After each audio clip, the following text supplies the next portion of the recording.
Fiaraha-midinika teo amin'ny ministerany asa vaventy sy ny solombavambahoaka malagasy. Ho fanomanana ny kongresy fahadimy ny lalana sy ny fitaterana eto Madagasikara izay ataony fahadimy amin'ny roapolo ka hatramin'ny fahavalo amin'ny roapolo volana novambra ho avy izao dia mifanakalo hevitra teny Carleton Nanosy tamin'ireo solombavambahoaka androany atoandro ireo tompona andraikitra isan-tsokajiny ao amin'ny ministerany asa vaventy izay nitarihan'Andriamatoa Roland Ratsiraka ministra Piana.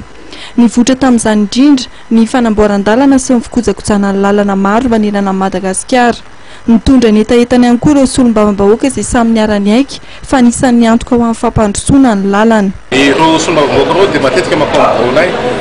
manana etaeta miresaka lalana dia tsy maintsy hazavaina amin'izareo inona ny asa mandeha ankehitriny,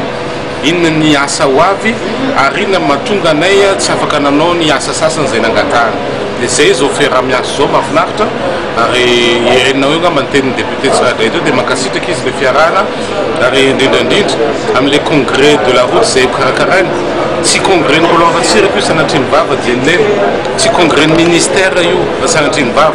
fa anatin'izany ministère amin'ny fitaterana, anatin'izany ministère ny aménagement du territoire, anatin'izany ministère ny adi-tany, anatin'izany gouvernement ray manontolo hoe andao hiara-salahy isika manodidina ny fampiasana ny lalana eto Madagasikara, anatin'izany ihany koa mpanjifa rehetra eto Madagasikara izay mampiasa lalana, anatin'izany ny mpamboly, anatin'izany ny transporteur, anatin'izany ny mpianatra hoe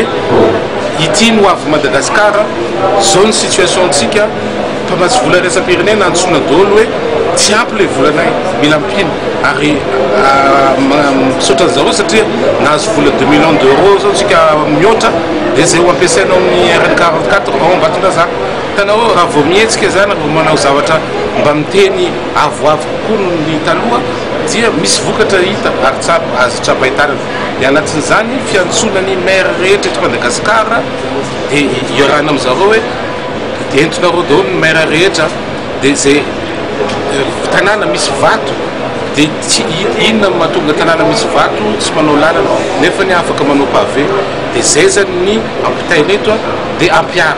Nandritra ny fiaraha-midinika dia nanentana ny solombavambahoaka ny ministry ny asa vaventy Roland Ratsiraka mba hanentana ny tahatsasy ireo tompona andraikitra isan-tsokajiny any fari-piadidiany misy azy ireo avy mba handray anjara amin'ity kongresy ity ahafahana ihany koa mihaino ny etaetan'izy ireo amin'ny drafitra fampandrosoana.